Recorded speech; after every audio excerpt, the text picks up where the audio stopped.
What's going on, everyone, and welcome back to the Surprise Jab Podcast. I'm your host, Zach Ruger, spicing you with new topics every single week and jamming you with your daily dose of UFC, and it's here. It is finally time. Our UFC Freedom 250, the White House card predictions episode, is live. It's happening. We're recording right now. I still don't even know who I'm going to pick for some of these matchups. Of course, all predictions are decided live on the podcast for your viewing pleasure. Some I have in mind, but some, we're going to take a little in-depth look at today. That's what this episode is about. The main event, the main entree, is our official UFC 250 Freedom predictions, headlined by Ito Pira versus Justin Gaethje. 7 matchups, a lot of fun. The shortest card I've ever predicted in my life. I think before this, it had been 8. I'm trying to remember if there had been a 7-fight card back in COVID times. I know there was about a 9 one.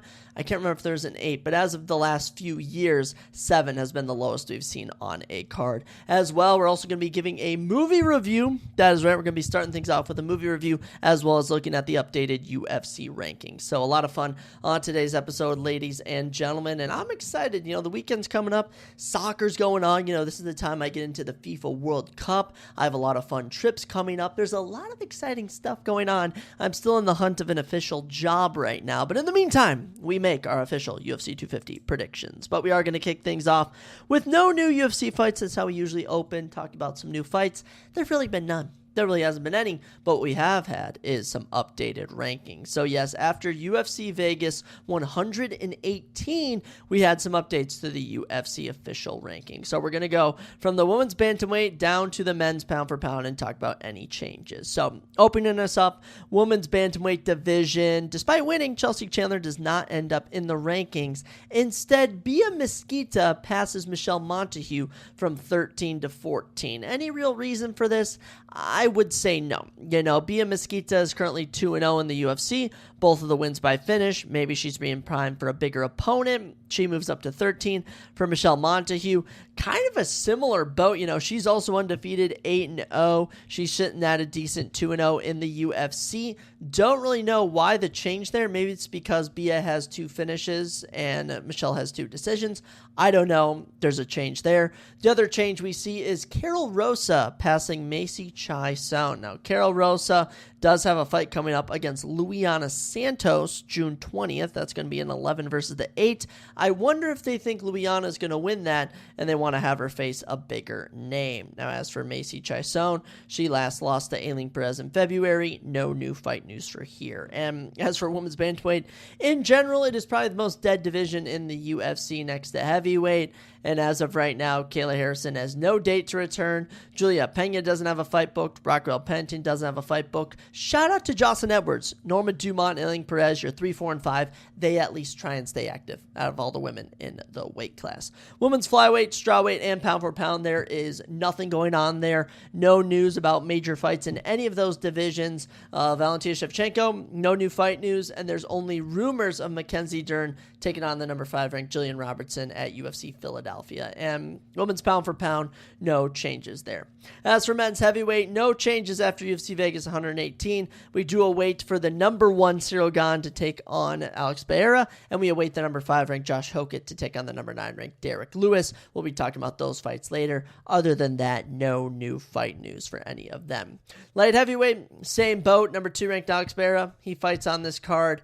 And we even know nothing really else. Nothing really else. Magomedov Ankalaev was announced to be taking on Khalil Roundtree Jr. Carlos Uberg does appear to be trending in the right direction due to his injury, but light heavyweight still has a lot of questions right now. Middleweight has some changes. Brendan Allen is now the official number 4 as Kyle Borrallo drops down to number 5. And Joe Pyfer is the official number 7 as Anthony Hernandez is now the official 6 as Joe Pyfer drops down to 7. For some reason, they were tied.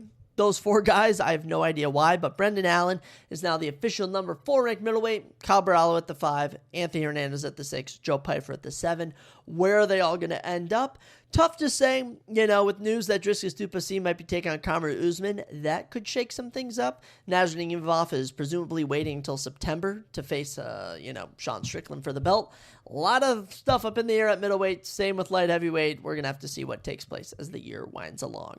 Now, for the biggest changes in all of our updates, Gabriel Bonfim following his win over Bilal Muhammad. It jumps from 11 to 5, 6 spots. He's now ranked at number 5. That's right, Gabriel Bonfim ranked at number 5 for biggest riser of the year. Might have to be Bonfim, dude. He came in, outside of the top 15. Managed to get in there, and he's been on a crazy run, knocking off a former champion in Bilal Muhammad, making it look easy. At number 5, he called out Jack Della Maddalena. Feels like the perfect next fight to make there. So I say you just do that. Bilal Muhammad drops down to 7. I think what's next for him is going to be your Mike Mallets, Yaroslav Amosovs, Joaquin Buckley. Those types of guys looking to jump back into the top 10. That's probably what you're going to do there. Leon Edwards drops down to 8. Apparently, there is fight news for Leon Edwards. I don't know if that's one of the 3 guys I named. Winner of Uros Medic and Daniel Rodriguez. No idea. Kamaru Usman's now ranked at number 9. He's probably moving up in weight. Joaquin Buckley at 10. Yaroslav Almasov at 11. We wait fight news for both of them. MVP moves up from 13 to 14 over Uros Medic.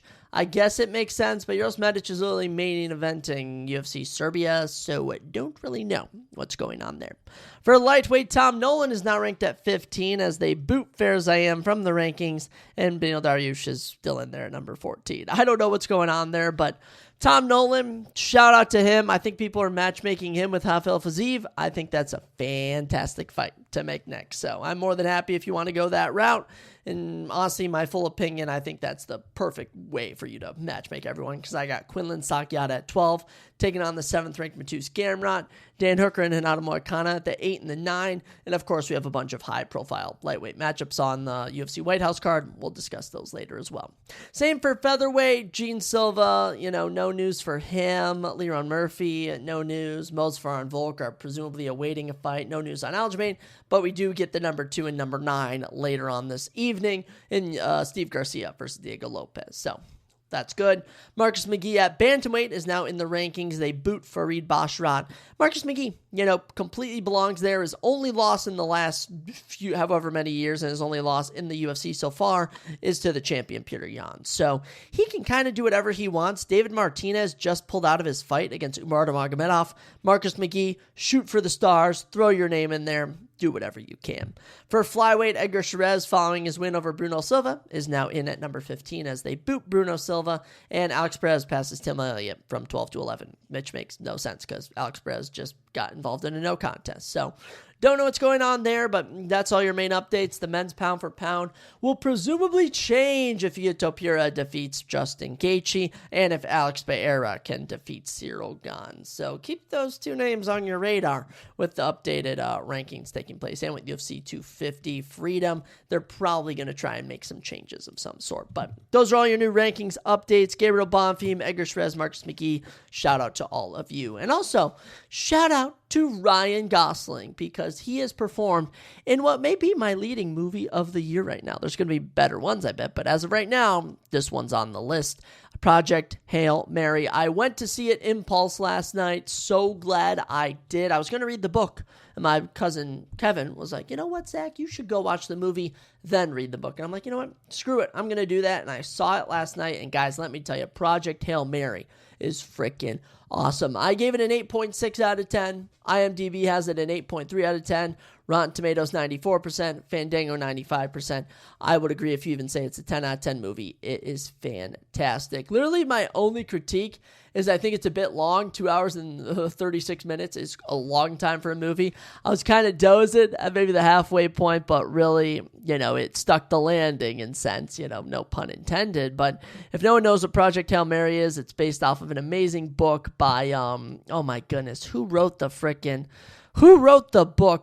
Drew Goddard? Does that sound right? Oh my goodness. I literally have the book on my night table. I could probably go read it. But anyways, the entire premise of the movie is Ryland Grace is this science teacher, and he wakes up on the spaceship, having no idea why he's on the spaceship, and using his memory as it slowly returns, he soon discovers that it is his task to solve the, mysteriousness around a mysterious substance which is causing the sun to die. And as the details of the mission unravel, it basically puts into the fact that it's a Hail Mary for him to complete the job. So, of course, Ryan Gosling is the star in this. You also get Sandra Hüller, who is a German actress. I don't really know anything she's been in, but she's been in some big German stuff. There's also a little bit of a role from Liana Van Troob, from James Ortiz, also from, oh my gosh, Ken Luang. So, a couple notable faces, but really the main person in this is Ryan Gosling and, of course, James Ortiz, who voices Rocky. And if no one knows who Rocky is, I'd say it's a spoiler, but they kind of already let the cat out of the bag with all the marketing. Basically, Ryan Gosling meets this rock-like alien, and they form a bond. And I'll tell you what, this is one of those things. Whenever a show can take a non-human, whether it's an animal, whether it's an animate object, and make me care for it, it's so amazing. And I fell in love with this little rock here, and, he almost, I'm not going to spoil too much of the story here, but, He has near death. Maybe he dies. It's an emotional roller coaster up until the end, and it really is. It's really amazing. And I'll say that final act. If you're able to, stay full attention, the entire movie is perfect. But it has a somewhat slow build, not too bad of a slow build, but it does, kind of gets you into there right off the rip, but also not. The middle is a bit boring, but that final sequence, I'd say solid hour of the hour and 36-minute film is just such, you don't know what's going to happen. And then they keep swerving you with an emotional hit here, and you think this is how it's going to end. Then it ends like this. Then it ends like this. And I think the ending of the movie is just so, out of left field, if you will. It's not a typical ending of a story. I really like that aspect of it. Shout out to Phoenix Theaters in Warrenville, Illinois. That's where I saw it. Really good theater experience, except the fact I can't get an IC refill. So, it would knock it down from like an 8 out of 10 to a 7 out of 10. But, really good movie. I'm excited to read the book. Of course, this is by the same guy who wrote The Martian. Andy Weir, there it is. It came to my mind. So Andy Weir wrote The Martian, which was a hit book and movie, and he also wrote this. So I also think, don't quote me on this, they could definitely end Project Hail Mary where it's at, but I could also see if they want to do a sequel to this. Like, that's how good it is. And Ryan Gosling is just phenomenal. Like, I kid you not. Like, this guy is just so good at acting. He's probably my favorite actor. I think Ryan Gosling, I'd say, is my favorite actor. Movie took about, it's probably about a $248 million budget, and it made $681 million at the box office and counting. So, released in March. I saw it in June, literally still in theaters 4 months later. So, Project Hail Mary, 8.6 out of 10, whatever you want to give it. I completely agree with you. If you don't like it, I could also see your case there. I just think, it is, it's amazing. I think it's really good. It's also the third highest grossing film of 2026, which is just amazing. Just amazing. So, Project Hail Mary, I encourage you all to check it out. And I just realized it was set in 2032. So I guess they're trying to say you can build an intergalactic ship about 6 years into the future now. So there's some fun stuff for you. Project Hail Mary, amazing movie. Go check it out. But there's your basically little intro to the episode. You get your intro, you get a little rankings, you get a little, movie review there, a little brief stuff. But it's time. It's time, ladies and gentlemen. I've been through UFC 300. I've been through 3 Conor McGregor fights. I've been through all the Ito Pira fights up to this point. Islam Makhachev coming to double champion. Khabib's retirement. I've been through so many things. And I think this White House card has just this own unique blend to it. I would say UFC 300 felt a bit bigger. I think this feels bigger than the Sphere, but UFC 300 is just hard to top. But let me tell you, hands down, there is just something about this White House card, which I think we can all tell is going to be special. The issue with 300 ended up being they just had a couple, run-of-the-mill decisions. The Sphere event was almost all decisions. But for this card, I think you're going to see a lot of finishes. It's also the first ever event in, I don't know, I think it might be ever outside for the UFC.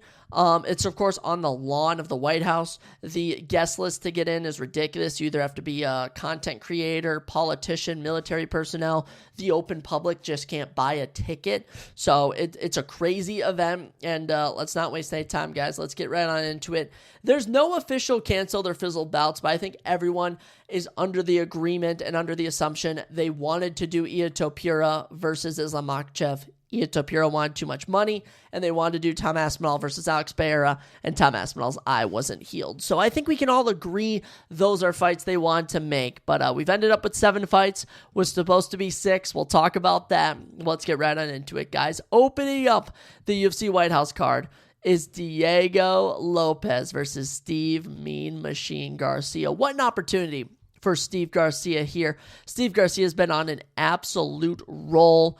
He's actually remained a plus 140 underdog up until Wednesday. I did all my notes that I take on Sunday just to kind of track the Sunday to Wednesday movement. Line has stayed the same. Diego Lopez is the slight favorite at minus 170. Slight underdog of Steve Garcia at plus 140. Now, Steve Garcia coming in this one's 34. Diego's 31.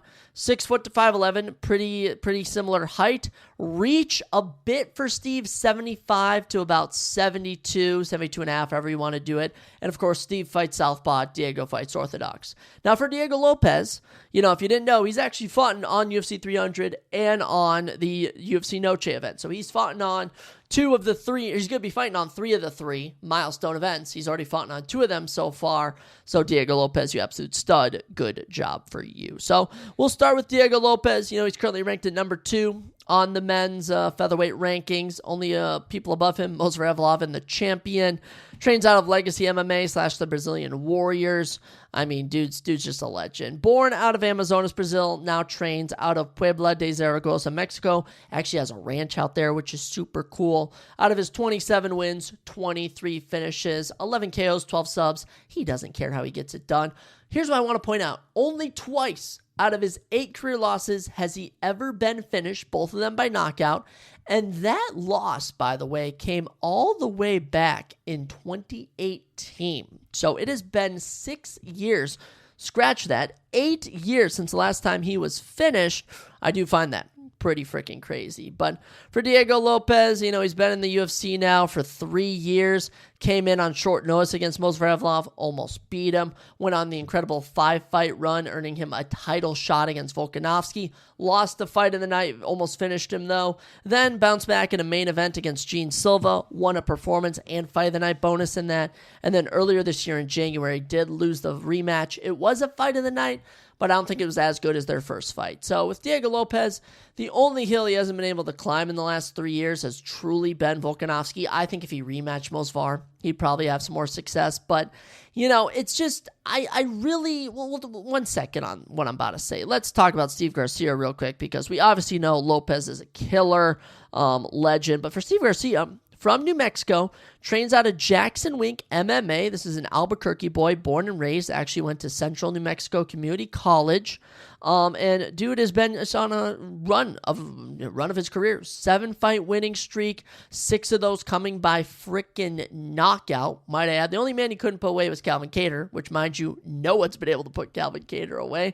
And he is undefeated in the last 4 years now. Last loss was in June of 2022.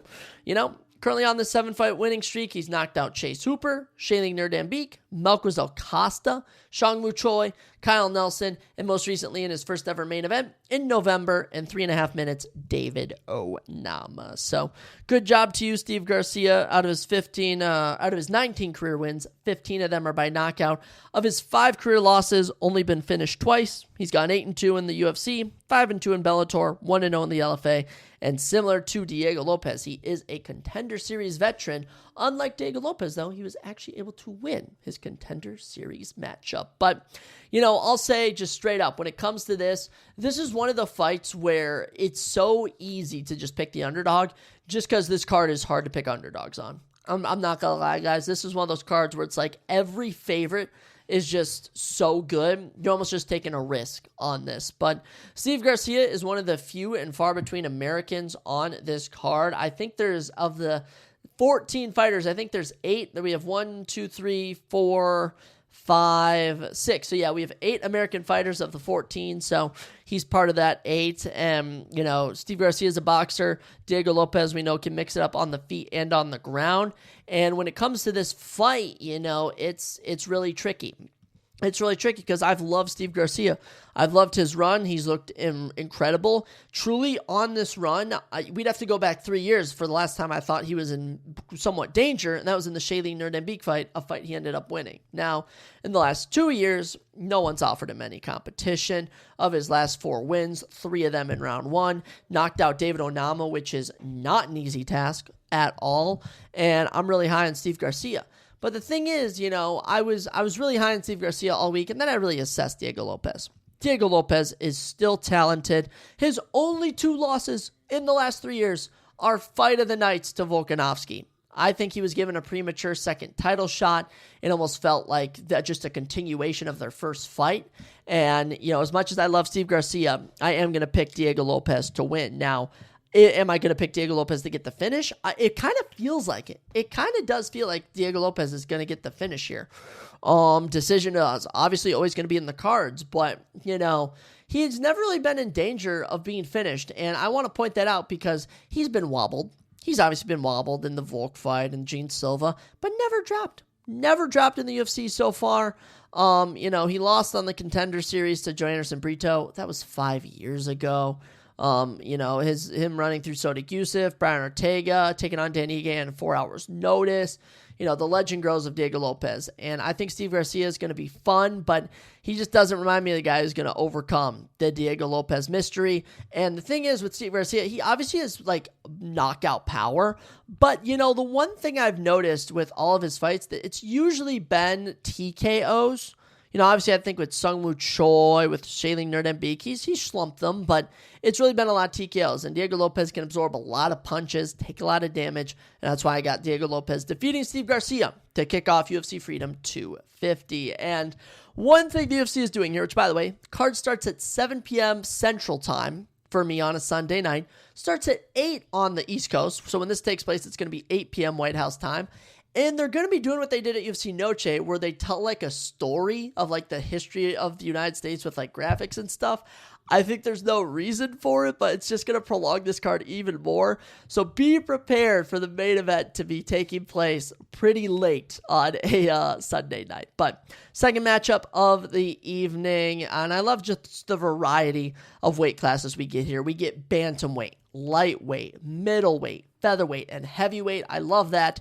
Our lone middleweight matchup is Bo Nickel versus Kyle Dawkins, 2 unranked middleweights, the only unranked fighters on this card. And if there's a United States card, they want to showcase Bo Nickel. If there's a high profile opportunity, they want to showcase Bo Nickel. And Bo is maintained a minus 330 favorite status.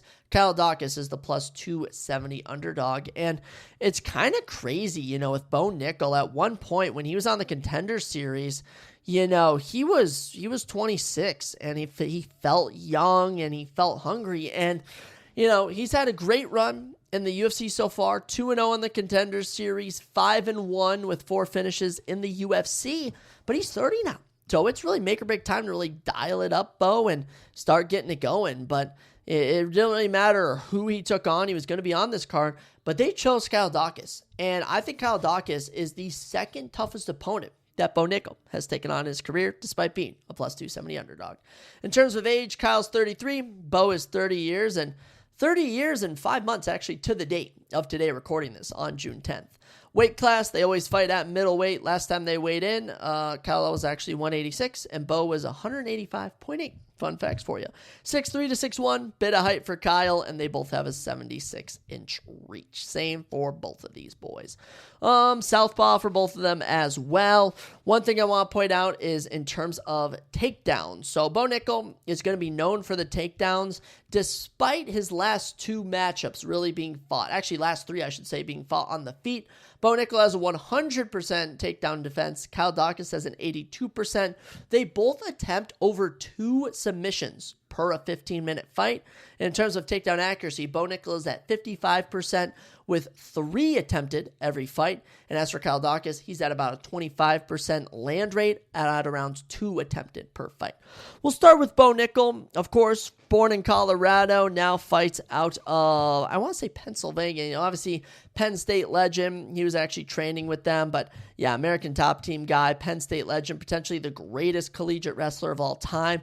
He's up there with some of the GOATs. I don't know really too much of the GOATs. I know Gable Stevenson's got to be up there. Brock Lesnar. Like I said, I'm so surface level. I'm sorry to everyone. I would recognize a bunch of names, but I know Bo Nickel is up there in the Hall of Fame. And fun fact, actually in 2019, he won the national championship defeating Josh Hockett, which we'll touch on Josh in a second here. But Bo, coming into this one, 7 of his 8 wins are by finish, 3 KOs and 4 subs. He does it every which way. His lone loss is by knockout. Fun fact for you. Now, Bo is actually supposed to compete in two RAF's Real American Freestyle Wrestling against Yoel Romero in December and against Yoel Romero in January. Yoel pulled out of both of those, so interesting stuff there. Bo Nickal's last actual matchup of any kind he had, Rodolfo Vieira knocked him out in round 3 at UFC 322 in November, which, by the way, he was destroying Rodolfo Vieira. Him landing a head kick, highlight reel knockout, it was just the icing on the cake. Since coming into the UFC, Bo's been tested, and it's almost like with every fight, he's been tested more and more. Ultimately was not ready for Rainer de Ridder. I was betting on Bo in that, but let's be real. Rainer de Ridder proved to be way too high skill level for Bo Nickal just yet, which makes it even more funny. Brendan Allen, Bo Nickal claimed he would destroy him, but Brendan Allen manhandled Rainer de Ridder. So Bo coming in off a win, good for him. Very, very good fighter, very great collegiate wrestler. We're excited to see Bo Nickal, and I think Donald Trump is a big fan of him. Now, he's not the only American here, as we're kind of forgetting Kyle Dawkins is also a Philadelphia, Pennsylvania native, 6-fight winning streak American. All right, come on, shout out to Kyle Dawkins. 2 knockouts and 12 subs do give him 14 out of 17 wins by finish for Kyle Dawkins. He's gone 4-4 in the UFC, and 50% of his losses have come by knockout, but you got to remember is that this guy, when he came into the UFC, was just not as good as he was now. Season 3 Contender Series vet, debuts against Brendan Allen and loses, defeats Dustin Stolfus, loses to Phil Haas, overturned fight against Kevin Holland, gets a good Darce choke of Jamie Pickett, then gets knocked out by Roman Dolidze and Eric Anders in back-to-back fights. December of 2022, he is cut heading into 2023. And over the last 3 years, Kyle Dawkins has just completely reinvented himself. All right, so 2023 comes around, goes into the CFFC, gets a nasty round 1 rear naked choke, wins the belt in September, defends it. Had a grappling matchup. This guy's been very active. Grappling matchup in December of 2023. 2024 defends his belt with a Darce choke. 2024 June gets a round 1 TKO to defend his belt for a second time. Then takes about a full year off, had a canceled bout in June to defend his belt. And then gets the nod, hey, Michel Pereira was supposed to take on someone, and he just bailed. Can you step in China? And Kyle Dawkins goes, this is what opportunities are made for. And Kyle Dawkins leaps on it. And August 2025 shockingly starches Michel Pereira in 43 seconds with only 5 significant strikes to land the TKO. Comes back in November to take on Gerald Mearshart, finishes him in 50 seconds in a Darce choke. This guy is coming in with a ton of momentum. So, former CFC champion was supposed to take on Vicente Luque at UFC 327. Instead, that fight, didn't even fall apart. The UFC kind of called him and was like, hey, you're going to fight Bo Nickal at the White House. And he's like, okay, whatever you say. So Kyle Dawkins has wound up here. I think he's a really tough challenge for Bo Nickal. He's a finisher as well. He's coming in with a ton of momentum. I just want to point out, this guy hasn't lost since 2022. 6-fight winning streak. He had 3 championship wins in the CFFC, Cage Fury Fighting Championship. And, he's currently on a 3-fight round 1 finishing streak. And known for his Darce chokes, known for his hard punches. Kyle Dawkins, we'll see how you do, my friend. But I just don't know if I can pick against Bo Nickal on such a high-level card. Kyle Dawkins is at plus 270 is great money, but at the end of the day, I just really think Bo Nickal is that high level as people hold him to. I think the grappling is better than Kyle Dawkins. The striking might be more, to Kyle Dawkins' favor, but even that, Bo Nickal's been really dialing it up with how he's been performing. And when we were talking about those stats earlier, I really wanted to stress on that because I think that we're going to be seeing some takedown attempts faced from Kyle Dawkins here. He hasn't faced takedowns in a while, and if you're Bo Nickal, rely on that. Go for the submission. Stay hungry. Both guys have the same reach. Both guys fight southpaw, similar size, and we're going to go with Bo Nickal to defeat Kyle Dawkins on the UFC White House card. And like I said, it's tough picking all the favorites so far, but 2 fights in, 2 favorites, that's who I got. Next up is one of the more interesting ones. Mauricio Ruffy, Michael Chandler, the 9 and the 13 in the lightweight division. Mauricio Ruffy is already up to minus 650, and Iron Mike Chandler at 40 years of age is at plus 425. That's right, 40 to 29. We got an 11-year age gap in this contest. 3 inches in height for Rufi at 5'11 to 5'8, along with 4 inches in reach, 75 to 71. So Mauricio Rufi coming in, he is hungry for the knockout. And by the way, his birthday, Mauricio Rufi, is June 17th, so just coming up here. But yeah, I know Michael Chandler is super sad he's not getting the Conor McGregor fight, but hey, if you want a Conor McGregor fight, go out there and win this, Chandler. And for this matchup, Chandler just personifies the American spirit. He really does. Obviously, has had an atrocious run in the UFC. He's 2-5, lost his last 3, hasn't won in over 4 years. Last year was destroyed by Paddy Pimblett. I don't even know how he landed 4 takedowns in that fight. He was ran through. Still questioning how he's in at number 13. Obviously he holds a win over the number 8 guy, Dan Hooker, but that was 5 years ago. So, Michael Chandler's kind of just hanging around at this point. 23-10. Obviously born in High Ridge, Missouri, now trains out of Las Vegas. He's been training at Killcliff FC for this camp. That's going to be your Robbie Lawler, Brendan Allen, Derek Brunson, Vicente Luque, Anthony Rumble Johnson trained there in his day, Gilbert Burns. So big profile gym. 18 of his 23 wins are by finish, but 6 of his 10 losses are by finish, including 5 times he's been knocked out. Legend in Bellator, 18-5, champion over there. Did win a RAF wrestling matchup against Chad Mendes in November. Do want to point that out. But, gosh, I forgot. He was slated to fight McGregor June of 2024. I forgot about that. Oh, my gosh. Freaking Michael Chandler. Never in a boring fight. Let me tell you that. He's been dominated his last 3, but all of them were entertaining. Of his 4 losses, don't get me wrong, almost knocked out Oliveira in round 1. Put on a heck of a fight against Justin Gaethje. Of course, kind of became the first person to really put Tony Ferguson out bad. Fight of the night against Dustin Poirier, which he had in the bag. He choked the Dustin Poirier fight. Oliveira dominated him, almost finished him in round 5. Paddy Pimblett's kind of been the only fight where he hasn't had a moment in.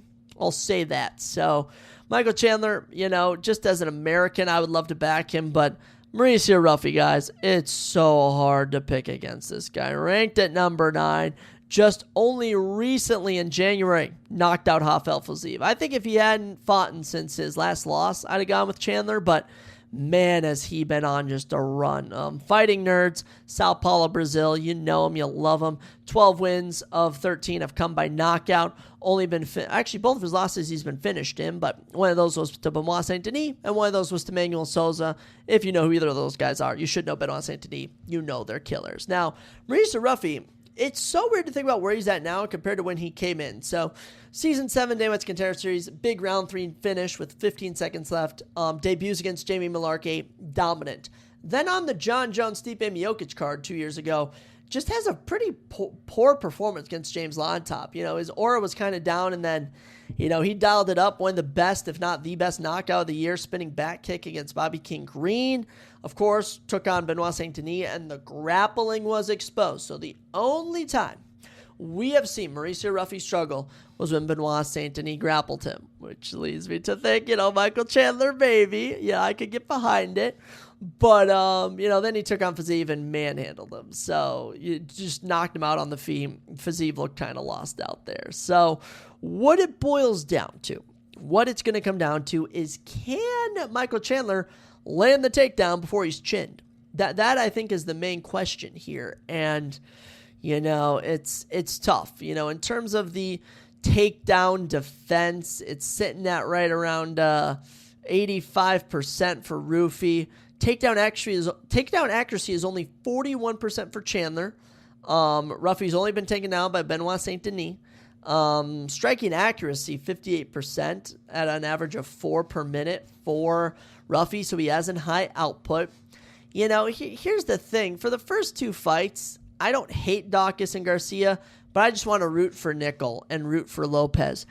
For this fight, I really want to root for Michael Chandler, but Michael Chandler also makes it very hard to root for him. And with Mauricio Rufi's story right now with the fighting nerds of which fighting nerd can become the best. And right now it's tough. Carlos Prates has kind of jumped the line.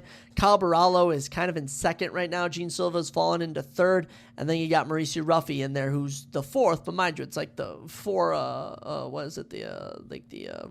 Mount Rushmore of top guys fighting in the UFC. The fighting nerds have come in and taken over. I just have a hard time seeing Mauricio Ruffy losing and, to a plus 425 Michael Chandler. Chandler's also 40. I can kind of go on and on, guys, here. But my real reason is Chandler's fighting a taller striker with knockout power. Chandler hasn't won in 4 years. Chandler has one fight in the last 2 years, essentially. In the last 4 years, he only has 3 fights. I should preference that. So Michael Chandler took a big gamble on the Conor McGregor fight. Not only did he not get the Conor McGregor fight, it was given to Max Holloway. And I think I hope he doesn't retire, but I am going to go with Mauricio Ruffy. Now, if Mauricio Ruffy goes out there and gets dominated by Michael Chandler, will I be upset? No. But I'm just taking like a calculated guess here. I really am. Like, it would be fun to pick Michael Chandler, but let's be realistic here for just a bit. Just a bit of realism. And we're going to go with Mauricio Ruffy to defeat Michael Chandler. And then we get into the late addition to the White House card. Derek the Black Beast Lewis and Josh Hokett, the Hawk, whatever you want to call him. But crazy enough, it is going to be your number 5 and number 9 heavyweights going to battle here. 41 for Lewis. He's going to be the oldest fighter on this card. Crazy we have 2 40-year-olds on this card. 28 years old for Hokett, one of the younger guys on here. 6'3 to 6'1. Height for Lewis, 79 to 73. Good amount of reach for Derek Lewis here. He comes in 29 and 13. Hokett is 9 and 0. But yeah, this was the last second edition because Josh Hokett put on the current fight of the year against Curtis Blades while Donald Trump was in attendance, and Donald Trump was like, I want that guy on the White House card. And Dana White was like, okay, I'll put him on there. So simple as that. That's how you get Josh Hokett on the UFC card. But we'll save Hokett for a second here. Let's talk about the current state of Derek Lewis, man. Ranked at number 9, coming in plus 270 underdog. It's tough. It's tough. Derek Lewis is in the latter stages of his career. And, this might shock you, he's been very inactive. Very inactive. 2023, stayed on it, 3 fights, did the best he could, but 2024, 1 fight, 2025, 1 fight. Last win was in 2025, just 11 months ago, and then took on Waldo Cortez Acosta this year, and that one just felt so winnable, but he just gave up. Derek Lewis just gave up, just was absorbing punches, not really throwing much back, and he almost kind of got wobbled. It's labeled a knockdown. It's a fall down. Derek Lewis literally tripped backwards, then just crawled up in a ball and got TKO'd. But, the Black Beast hails from Houston, Silverback Fight Club, most knockouts in UFC history at 16. Also has 20 finishes out of his, 24 knockouts, 1 submission, so 25 of 29 wins by finish. Of his 13 losses, he's been finished 10 times, 8 by knockout. Do want to point that out. Here's also something I just, recently learned. He actually fought in Bellator way back in 2011 against Tony Johnson. Fun fact for you. But legend of the game, we love you, Derek Lewis. But, man, it just kind of feels like, this is truly a fight where can Derek Lewis just land one big knockout punch? I know it's always been the case, but this really feels like the one where he's going to have to land something. And after seeing how many he absorbed from Curtis Blades, Derek Lewis, you're going to need to land something like that on Josh Hokett, because Hokett has just come in with this wild, just cringy, goofy personality and has taken over. And he is the current savior of the heavyweight division. Obviously, Jesus Christ is our Lord and Savior, but in terms of the UFC saving the division, it's currently Josh Hokett. Alex Barra is going to be a tough, Alex Barra needs to be the second place. I don't know if Cyril Gane winning will save the division, but whatever the outcome of that fight will definitely play into this. But Hokett right now, he's been the young gun. He's came in, and he's leaped everyone. We are yet to see a prospect for a while in the heavyweight division look this good. Dare I say Cyril Gane was the last prospect. Maybe Tom Aspinall, Sergey Pavlovich. But yeah, Hokett, Season 9 Contender Series guy, dominated on there, made his debut in November, 56-second knockout. Then, of course, defeated Denzel Freeman in January, 4 minutes and 59 seconds, 37 significant strikes to 0, 71 total strikes to 0, flicked him off to win the fight. Craziness. Gets a massive shot against Curtis Blades. I didn't think he could do it, and he proved everyone wrong. Performance of the night, fight of the night, most significant strikes in a heavyweight fight, the greatest heavyweight fight of all time, current fight of the year. Josh Hokett putting on a performance of a lifetime against Curtis Blades, and he was fantastic in that. 8 middle fingers, refusing to get dropped, and pouring it on late. Now, from California, trains at Jackson Wink MMA, same gym if you recognize as Steve Garcia. 3-0 in the UFC. Also went 3-0 in LFA. Also went 2-0 in Bellator and 1-0 in Dana White's Contender Series. Also a former Division I football player. Also a former Division I college wrestler. This guy is simply an athlete. Simply an athlete. Only been the distance against Curtis Blades. Other than that, 5 knockouts, 3 subs. Josh Hokett is coming for it all. And he said by this time next year, he might be a UFC champion. At this rate, I believe him. I really do. But when it comes down to it, do we think Derek Lewis can get it done? I don't. I would love to see a Derek Lewis knockout. I will happily take that. I will cheer. Like I said, I don't really know what fight on here would really make me be upset. I think maybe if Amin Zahabi boringly grapples Sean O'Malley, that's kind of the only real boring aspect of this card, but it's kind of a win-win. I think this fight is going to deliver no matter what happens, but I am going to go with Josh Hokett. I do think at this stage in their career, Derek Lewis is just going to be relying on the power punch, and if it's anything like the Waldo Cortez-Acosta's fight, it's just not going to go well for him. So Josh Hokett over Derek Lewis, that's my prediction. Then third to last fight, men's bantamweight. Speak of the devil, the number 2 ranked, actually he's number 3 now, Sean O'Malley takes on the number 6 ranked Amin Zahabi. Sugar Sean minus 420. Zahabi plus 300. Yeah, big odds here. 19-3 for Sean with a no contest. Zahabi's 14-2. 3 inches a night for Sean. 4 inches in reach for Sean. He bounces around switch stance. Orthodox for Zahabi. And of course, there's a 7-year age gap. Sean O'Malley is the younger fighter here. But yeah, Sugar Sean, been around the block, former bantamweight champion, born in Helena, Montana, now fights out Peoria, Arizona at Red Hawk Academy with Tim Welch, and he's coming off a win. Good for him. 13-19 wins by finish, including 11 knockouts, and he even said leading up to this, if he wants a title shot, he's going to need the knockout over Amin Zahabi, which I haven't really heard of Sean O'Malley in a long time, saying he's going to land the knockout punch. Merab kind of humbled him a bit, so it's good to see him getting that hunger back, especially after defeating Song Yadong in a hard-fought fight to open up the year. 11-3 in the UFC, and he's been around a while, taking on Marlon Vera, he's taken on Pedro Munoz, Piotr Yan, Aljamain Sterling, Rob Dovasheli, you know him, you love him, Sean O'Malley, staple of the UFC, one of the bigger stars that they have. He's transcended just being a UFC house name. He has really elevated himself, and his style. He has crisp boxing, that's what he goes for, and 92% of people are betting on Sean O'Malley to win this fight. I don't blame him. I don't blame him one bit, especially when we boil it down to the stats. Sean O'Malley lands 6 strikes per minute on average. That's super high at a 60% rate. Pretty crazy. Also has very good takedown defense at 60%. Now, Amin Zahabi is much more of a striker, but much more technical than Sean O'Malley, I would say. Sean tries to probably mix it up more than Zahabi does, but Zahabi, man, shout out to him. They could have given a lot of people an opportunity to take on Sean O'Malley on the White House card, and they gave it to Amin Iceman Zahabi, who is currently on the best run of his career, 7 straight wins. At 38 years old, good stuff, man. From Montreal, Quebec, Canada, trains at the TriStar Gym. If you don't know the TriStar Gym, GSP actually trained there. So that's probably going to be the most notable name that you'd recognize. 8 of 14 wins by finish, so a lot of decisions there. 5 KOs and 3 subs, though. He's only ever been finished once, and it was actually to Ricardo Ramos at featherweight back in 2017. But yeah, this guy has not lost since 2019. Pretty crazy. Currently been on a great run. He's had 2 great knockouts on there, but over the last 2 years, defeats Javid Bashrat, defeats Pedro Munoz, defeats Jose Aldo, defeats Marlon Vera.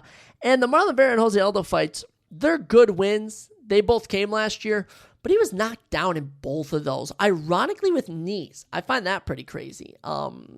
But Zahabi has been able to rally in every fight he's been in. He's been on a very good run pro since 2012. But yeah, we're going with Sean O'Malley. I think Sean O'Malley, just when we boil it down, is going to whoop a Canadian on the card. There's just a certain patriotism with this, and you felt it on the UFC Noche card. And obviously things didn't work out. But with this American card, I just feel like the American spirit's going to come out. And I hope it can come out for Chandler, but most definitely for Sean O'Malley. We're going to pick him over Zahabi. I just think, Zahabi can obviously get it done, hands down. But, he's grown as an underdog since the week started. And I think O'Malley packs a bigger punch. And plus, he's been dropped against fellow older 30-year-olds. And here we got Sean O'Malley coming in, who, by the way, is only 31. There's still time to regain that bantamweight championship. But with that, we get into the co-main event, the second biggest fight of the night, as Alex Pereira chases GOAT status. It's hard to deny him being the GOAT, being a 3-division weight champion, if he can defeat Cyril Gane to win the UFC Interim Heavyweight Championship. Odds are minus even. The only change, Gane's actually a bigger favorite, and when I mean bigger favorite, minus 115 to minus 110. So for some reason, they made Cyril Gane just a slightly bigger favorite here, but they're both, it's a pick'em. It's a coin toss as the number 4 pound-for-pound fighter, the current, you can basically say, light heavyweight champion. He vacated the belt and is somehow ranked at number 2. Makes no sense.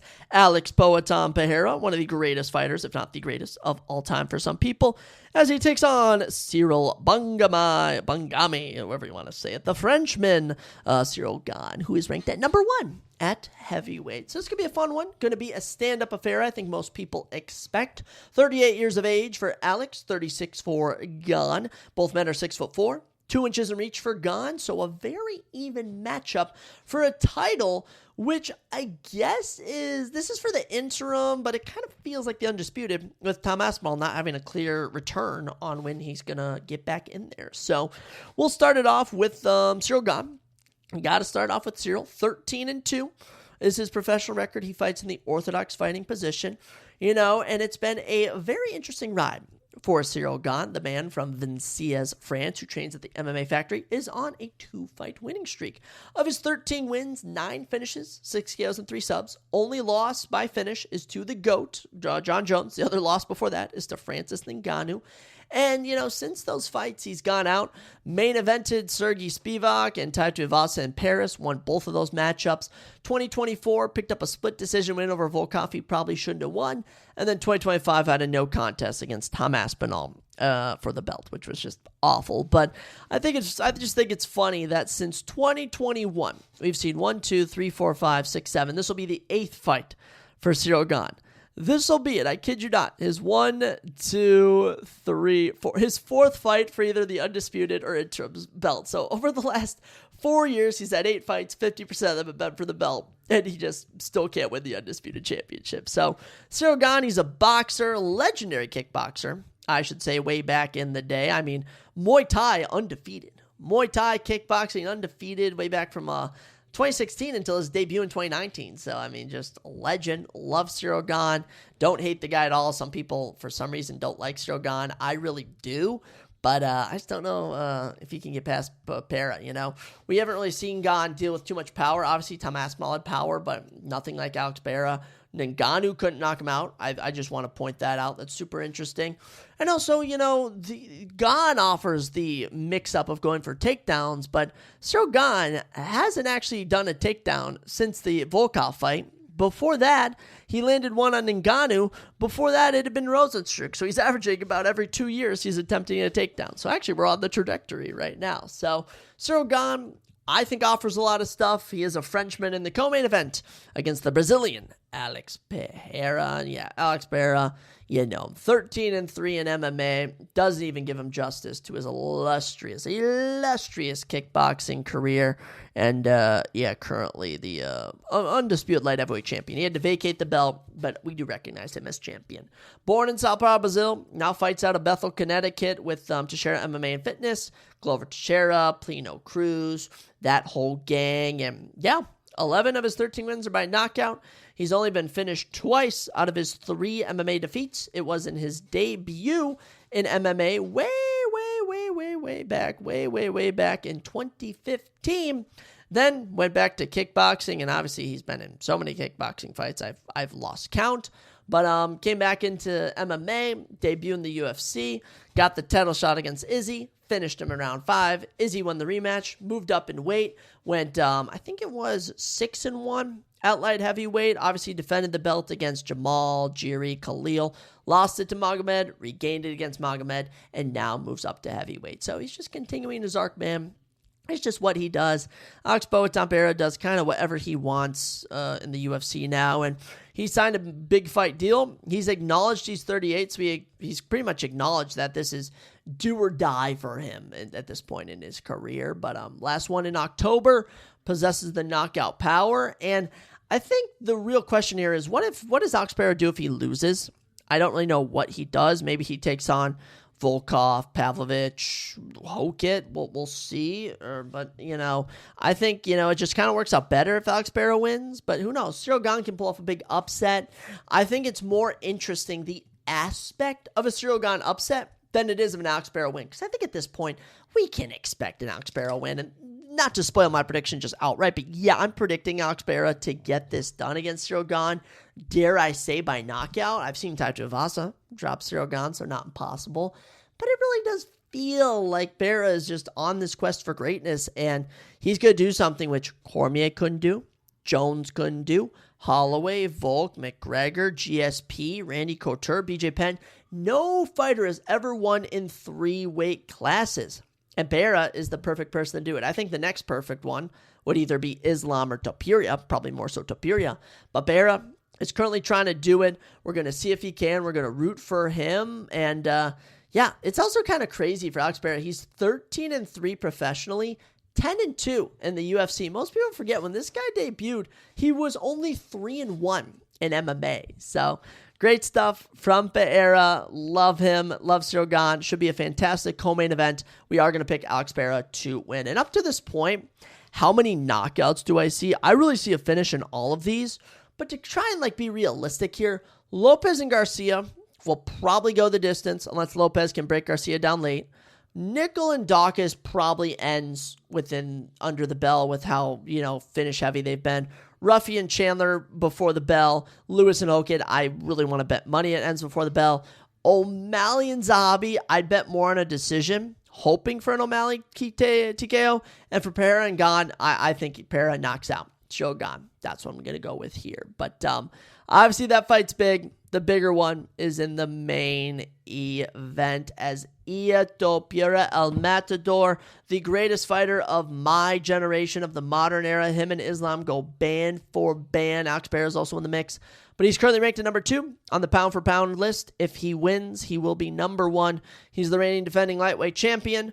The current double champion will say he never lost the featherweight belt. The minus 675 favorite, the biggest favorite on this card, the 29-year-old Ilia Topuria, as he takes on the highlight reel, the man, the myth, the legend, ageless, and potentially his retirement fight, win or lose, Justin Gaethje at 27-5. Yeah, I think we can all agree this is probably the last ride for Justin Gaethje. If he wins with the belt. If he loses, there's really nowhere else to go for here. So I do think this is the final ride for Justin Gaethje. No better place to retire.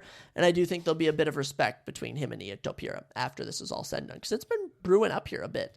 Gaethje obviously has 4 inches in height, 1 inch in reach, but I don't know if Topuria has ever been taller than an opponent in his entire career so far. But we'll start with Gaethje, man. 27-5 legend. We love Justin Gaethje here, man. He's gone 10-5 in the UFC. 21 of 27 wins are by finish, 19 knockouts, only been the distance 6 times, never lost the decision. He's only ever been finished by knockout or sub. Born in Safford, Arizona, trains out of Greeley, Colorado. Trevor White, whatever his name is his head coach. And just a legend. Just legend of the game is Justin Gaethje, man. He, been with the UFC now since 2017. Only lost to world champions or interim champions in Alvarez, Poirier, Khabib, Holloway. Did I say Oliveira? Might have, but yeah, over the modern era, of Justin Gaethje. Since his last defeat coming against Max Holloway at UFC 300 last year, fight of the night against Rafael Fiziev. So far this year, runner for fight of the year against Paddy Pimblett, a hard-fought victory, all right? Nearly knocked him out through the first 2 rounds. Paddy almost knocked him out in round number 3, which I think the Paddy Pimblett fight kind of shows that, Gaethje couldn't knock Pimblett out because Pimblett's just hard to knock out. But Gaethje absorbed so many strikes. He was actually outstruck by Paddy Pimblett, 156 significantly at 144. Landed more total, 200 to 170, but also landed 3 of 3 takedowns for only the second or third time in his career. So kind of showed what was going on there when he's shooting for takedowns on Pimblett. But, Gaethje is, let's be realistic, 37. He's not the young gun chasing the belt, but this is do or die for him. He obviously won the interim belt. Lost to Khabib, then had to take on Oliveira, then defeats Dustin Poirier to win the BMF belt, then has to take on Max Holloway. So he's finally looking to win the undisputed belt. He's now a 2-time interim champion, which is just something you don't want to be, if I'm being honest. Poirier was an interim champion. Who are some other legendary interim champions? There have been a lot of them, but Gaethje's, one that stands out above all the rest. So Justin, he's going to be coming in, looking to land big punches, looking to make it gritty, but it's really hard to visualize defeating this guy in Topuria, the Thanos of MMA, Kang the Conqueror, Dr. Doom, you could call Topuria. He is just everything that terrifies you in mixed martial arts. Only 29. Born in Germany, fights out of Spain, speaks perfect German, Spanish, Georgian, and English. Trains out of Climbing Club and MMA Masters. Has a son. His wife left him, Miami Broad. 15 of 17 wins are by finish. 7 KOs, 8 subs, 9-0 in the UFC. And he's knocked out 3 of the greatest fighters of all time in his last 3 fights. Volk, Holloway, Oliveira. Just almost getting better as he goes along. Yeah, dude hasn't lost in all of his fights. He's had so many round 1 finishes, and he already has 18-0 in his Instagram bio, and has already decided to give Justin Gaethje a white rose as opposed to giving all his other opponents a red rose. So I will say, I'm going to be rooting for Topuria in this contest just because I love Topuria. I've loved him ever since the probably before the Bryce Mitchell fight, but definitely Jai Herbert, Ryan Hall, those fights put me on to him. It's just been incredible. It's really been incredible watching his rise, and it's just I love watching him fight. He's gotten a bonus in every fight he's had since 2022. And only one of those has been fight of the night, Josh Emmett. Every other one has been for his immaculate finishes. And he slumped Volkanovski, Holloway, and Oliveira in his last 3 fights. If he knocks out Gaethje, is that not the greatest 4-fight run? It's already, in my opinion, one of the greatest 3-fight runs of all time. But, he's almost done. He's already done the 3-rounders. 3-round finishes in the UFC, and he's trying to complete the full gauntlet of finishes in rounds 4 and 5, but no one can go to rounds 4 or 5 with this guy. He's only been there once in his career against Emmett, and he 10-7'd Emmett in round 4 and then 10-8'd him in round number 5, so literally insane. But what does this fight boil down to? Well, what it boils down to is what can Gaethje offer? Gaethje's 37. We've seen him get knocked out by Holloway, dropped and submitted by Oliveira, submitted by Khabib. In the last 3 years, we can go back, was able to withstand Poirier and finish him. Was able to withstand Fiziev, which, the Fiziev wins haven't aged the best. Paddy Pimblett was a very good win, but, if anything, it just stands more to what would have happened if Paddy took on Topuria. Definitely would have gotten slumped. So I just really hope Gaethje can hang in there. I love longer fights when it comes to these high-level guys. A lot of people hated on Oliveira and Max Holloway. Obviously, it wasn't the most entertaining, but I loved it because I was able to see 5 rounds of these guys because they won't be around forever. Topuria and Justin Gaethje are not going to be around forever because Gaethje's going to retire, I think, after this fight, win or lose. And I think Topuria is, in my opinion, probably going to retire in his prime. I mean, dude is already 17-0 and double champion, doesn't have much to prove. But what's best for business is Topuria knocks out Gaethje. Okay, that is what's best for business. The American thing is Justin Gaethje wins, and I'll be cheering my head off. Okay, I will be going crazy if Gaethje can get the better of him. But yeah, and this comes as a hardcore. I watch every single weekend, even the crappy cards. And for this card, I'm not really going to be upset if anyone wins. I mean, even if Zahabi gets the better of Sugar, I won't be too upset. But yeah, I'm going to have to pick every favorite on this card. As cliche as it is, as simple as I could have made this instead of an hour-long pod, just could have done it in 10 minutes. Really analyzing every fight, all the favorites are in a position on why they're favorites. Like the closest odds are Diego Lopez and Steve Garcia. We can say Poatan and Gane or even, but the closest odds where there's actually an underdog is Steve Garcia and Diego Lopez. In a fight, Diego Lopez should probably be a bigger favorite in. But one last point to add to end this episode. If Topuria knocks out Gaethje, because we live in a world of ifs. We don't want to just write off Gaethje right like that. No. Because think about the year we've had. Gaethje won. Volk won. Oliveira won. Sean Strickland won. Ulberg won. We've had a lot of fun guys win that not a lot of people thought would win. If Ian Topuria wins, he'll be 18-0. And the next fight for him, a lot of people are going to say Arman, but the real next fight is Islam Makhachev, because Islam Makhachev is rumored to be taking on Ian Gary for win number 17. And if Islam wins that, he will have defended the lightweight and welterweight belts. Okay? And I don't know how you can do this. I don't really know. But Islam will be 29-1. Khabib ended 29-0. Okay? Once Islam wins his next fight. Then I think you do. I don't know if this is possible. Either Ian Topuria moves up to take on Islam Makhachev at welterweight, or you do a belt between 155 and 170, a 160, 165 pound belt, because Ian Topuria versus Islam Makhachev right now is the biggest fight in UFC history. I know you got your McGregor Holloways. I know Alex Pereira, Tom Aspinall would be big, but I'm telling you guys, Topuria and Islam are just levels ahead of everyone they've been taking on. And they would deliver a generational event. That's where you sell out a soccer stadium or something. So, our official predictions: Diego Lopez over Steve Garcia. We'll go play it safe with decision. Bo Nickel over Kyle Dawkins. Round 2 submission. Mauricio Ruffi over Michael Chandler. We're going to go round 1 knockout to be spicy. Josh Oka over Derek Lewis. Round 1 knockout to be spicy. Sean Strickland over Zahabi. I'm going to go round 3 knockout. I think Sean can get him out of there.